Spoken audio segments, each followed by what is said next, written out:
السلام علیکم ناظرین، امید ہے کہ آپ سب خیریت سے ہوں گے۔ آج کی ویڈیو میں ہم بات کریں گے ایک ایسے سوال پر جو اکثر لوگ پوچھتے ہیں کہ بابا جی، اصل کالا علم یا سفلی علم زیادہ تر قبرستانوں میں یا ویران جگہوں میں کیوں کیا جاتا ہے؟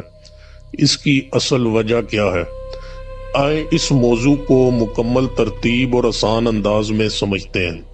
نمبر 1، کالا علم اور سفلی علم کی بنیاد۔ سب سے پہلے یہ بات ذہن میں رکھیں کہ کالا علم اور سفلی علم ہمیشہ سفلی اور شیطانی جنات کے ذریعے ہوتا ہے۔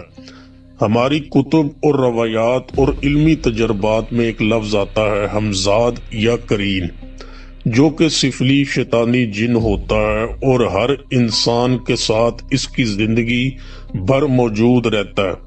یہ ہمزاد انسان کے باطن، نفسیات اور انرجی میں چھپا رہتا ہے۔ اگر انسان نیک ہو، ذکر کرے، قرآن پڑھے، اچھے اعمال کرے تو یہ منفی قوت کمزور ہو جاتی ہے اور آہستہ آہستہ انسان پر اس کا غلبہ ختم ہو جاتا ہے۔ لیکن گنہگار انسان کا ہمزاد کیوں طاقتور ہوتا ہے؟ اگر کوئی انسان گناہوں میں ڈوبا رہے، شراب، زنا، چوری، ظلم، ناپاک کام، غلط نیت، بری صحبت اور مسلسل برائی، تو اس کا ہمزاد یا قرین زیادہ طاقتور ہو جاتا ہے۔ ایسا شخص جتنا زیادہ برا ہوگا، اس کے اندر موجود منفی انرجی اتنی زیادہ بڑھتی جائے گی۔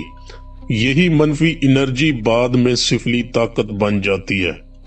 نمبر 3، انسان کے مرنے کے بعد کیا ہوتا ہے؟ جب انسان مر جاتا ہے تو اس کا جسم قبر میں دفن ہوتا ہے، لیکن اس کی زندگی بھر کی منفی توانائی، جسے ہم ہمزاد، قرین یا سفلی شیطانی قوت کہتے ہیں، اس جگہ کے ماحول میں رہتی ہے۔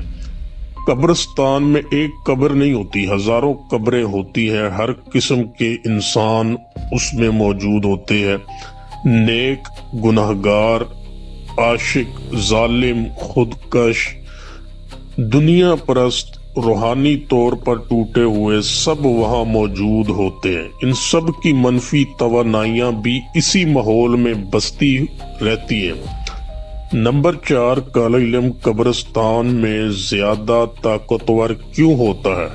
ٹھیک ہے، اس سوال کا جواب کیونکہ قبرستان میں گناہ گاروں کی شدید منفی انرجی، تڑپتے ہوئے عاشقوں کی توانائی، خودکشی کرنے والوں کی بگڑی ہوئی روحانی باطنی لہریں، ظالم انسانوں کا ہمزاد، بدکاروں کی سفلی طاقت، سب جمع ہوتی ہیں۔ یہ جگہ سفلی توانائیوں کا سب سے بڑا ذخیرہ ہوتا ہے۔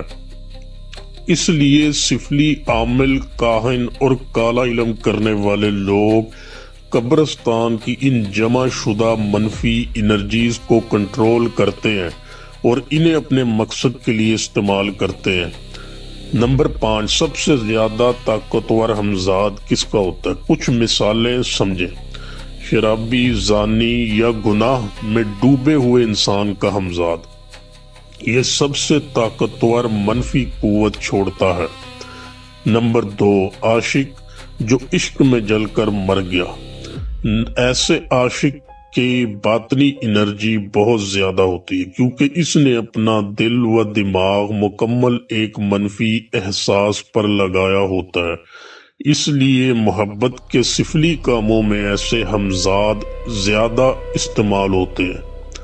خودکشی کرنے والے کا ہمزاد، ان کا اندرونی اضطراب، درد اور منفی جو بہت شدید ہوتی ہے، اس طاقت کو سفلی عامل اپنے کاموں میں استعمال کرتے ہیں۔ نمبر 6 جو بات ہے، سفلی علم کے کام کیسے ہوتے ہیں؟ قبرستان میں عامل جو ہے وہ مناسب قبر کی تلاش کرتا ہے، وہاں موجود منفی قوت سے کنیکٹ ہوتا ہے، اس کے ہمزاد کو قابو کرتا ہے جو منفی انرجی ہوتی ہے، پھر اس سے مخصوص کام کرواتا ہے۔ یہ علم کتابوں میں بھی لکھا ہے اور سینہ بہ سینہ بھی چلتا آیا ہے۔ ہم نے اپنی زندگی میں ایسے کئی تجربات خود بھی دیکھے ہیں۔ آخر میں ہم آپ کو یہ بتا دیں کہ کالا علم اور سفلی علم زیادہ تر قبرستانوں میں کیوں کیا جاتا ہے۔ مزید تفصیل کے لیے ہم نے پہلے بھی ویڈیوز بنائی ہیں، لنک آپ کو نیچے کمنٹ میں مل جائے گا۔ تو اس چیزوں کو آپ اپنے ذہن میں رکھ کر یہ چیز سوچ سکتے ہیں کہ